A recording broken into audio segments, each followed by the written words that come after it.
Thailand, Vietnam, Cambodia, the holy grail of backpacking. These three amazing countries are usually the stepping stones for those seeking adventure travel. All three are fun, cheap, and as crazy as each other. They offer everything from street food to epic. So let's start off by looking at their geographical locations on Earth. So these three nations are of course all located in Southeast Asia and are neighbours to one another. These three countries are usually visited by backpackers who are doing what's known as the Golden Circle, a route which takes you pretty much in one big circle across these three amazing nations. The capital cities are Bangkok, Hanoi and Phnom Penh, all busy, crazy but magnificent cities. So now let's take a look at the demographics of these three nations, starting off with their populations. So let's start off with the lowest out of the three, which is Cambodia, with roughly 16.7 million people, which makes them the 71st most populated country in the world, ever so slightly behind Senegal and just above Chad. However, it must be noted that Senegal and Chad's population growth percentage is much higher than Cambodia's. Next, we have Thailand, with a very respectable 69.8 million, making them the 20th most populous nation in the world, putting them just above the UK and quite a bit behind Germany. And finally, the most populated out of the three, we have Vietnam, at an impressive 97.3 million, making them the 15th most populated country on Earth, just above the DR Congo and just behind Egypt. Now of course, a high or low population isn't always a good or a bad thing, so instead we'll now take a look at their population densities.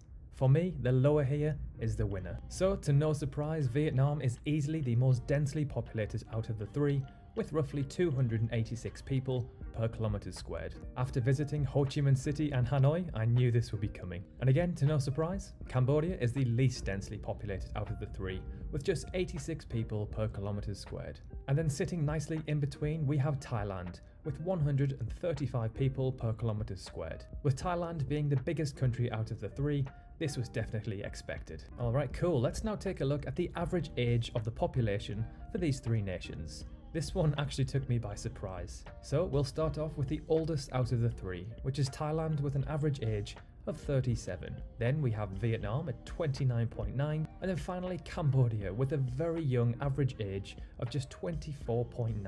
A lower average age can definitely be a good thing. There's more chance of growth with a younger population and less sick old people to care for. Cool, so let's now move on to the geography of these three crazy countries, starting off with their total surface area. By looking at Google Earth, this one is quite obvious. So Thailand is the largest out of the three, with around 513,000 squared kilometers. And then we have Cambodia with roughly 181,000, and then sitting satisfyingly in between, we have Vietnam with roughly 331,000 squared kilometers. Now, these three countries are quite oddly shaped. Thailand is wide in the north, but then becomes extremely narrow when you travel south of Bangkok. Cambodia is essentially a small circle, and then Vietnam is a long, coastal, narrow country. Okay, next let's take a look at what percentage of these three countries are covered by forests. Forests have a key role in removing pollutants and cleansing the air, and are habitats for incredible animals such as elephants. So Cambodia has the most, with around 56% of the nation being covered in forest area. Thailand has the least with 37%, and then sitting nicely in between we have Vietnam with around 45%. And finally, for geography, let's take a look at how much coastline these three countries have. This is a statistic where all three of these countries are really lacking. So with an absolute minuscule 443 kilometers, we have Cambodia. Only the south of the country is exposed to the Gulf of Thailand. Next, we have Thailand with roughly 3,200 kilometers, and then finally Vietnam with just slightly more at 3,400 kilometers. South of Bangkok, Thailand is actually really narrow, and only the east of the country is exposed to the coastline. On the west, it's actually Myanmar. Alright, let's now move on to some statistics and facts about their economies, starting off with their GDP. The gross domestic product. This reflects the value and productivity of an economy. It measures the market value of all the final goods and services produced annually. So starting off with the lowest out of the three, as expected, we have Cambodia, With a small population, small land size and waterways, it's no surprise that their GDP comes in at only 26 billion US dollars. Next we have Vietnam with roughly 340 billion, putting them at 37th highest in the world. And then finally, the highest out of the three, Thailand with roughly half a trillion, making them the 25th richest country in the world. Whilst we're talking about GDP, let's now look at the GDP per capita. So this is calculated by dividing the total GDP by the population of the country. So Cambodia, of course, has the least with roughly 4,300 US dollars per person, followed by Vietnam with roughly 8,000, and then Thailand with around $20,500 per person. And finally, for economy, let's finish off on a high note for Cambodia. So out of the three, Cambodia actually has the highest GDP growth rate at 6.9%. Then just ever so slightly behind, we have Vietnam with 6.8%, which is likely due to the boom in tourism over the last decade or so.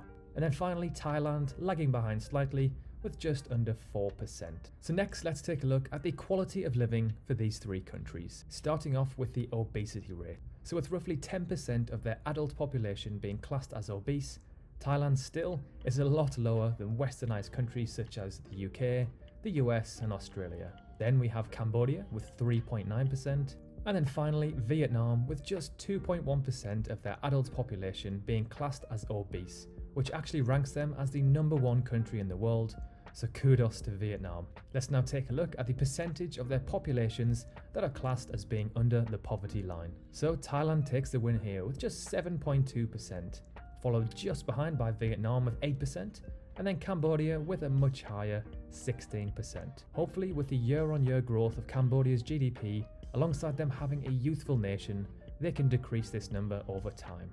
And finally, to finish off with quality of living, let's now take a look at how many hospital beds and physicians there are per 1,000 people in each of these three countries. So to no surprise, Cambodia has by far the lowest, with 0.8 and 0.17 respectively. Then we have Thailand with 2.1 and 0.81. And then finally, taking the win, we've got Vietnam with 2.6 and 0.82.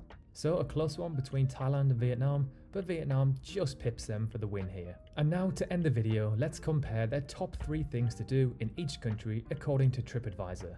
Now this one is completely subjective and depends on what your interests are. So if you disagree with us, then let us know why in the comment section below. So starting off with Thailand, we have the Wat Phra Kaew.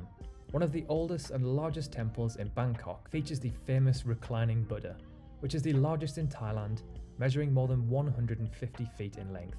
Number 2, we've got Elephant Rescue Park, which is located in Chiang Mai, and their primary objective here is to rescue poor elephants from the circus, hard work, or who have been mistreated, providing a safe and secure living environment. And then number 3, the Sanctuary of Truth. The Sanctuary of Truth is a gigantic wooden construction. The top point of the building is about 105 meters tall.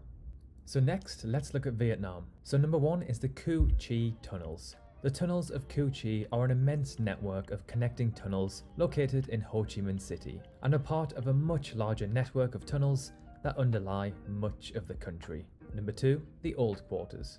The Old Quarter is a name commonly given to the historical civic urban core of Hanoi. And then finally, number 3, the Marble Mountains. The Marble Mountains are a cluster of 5 hills made from limestone and marble in Da Nang.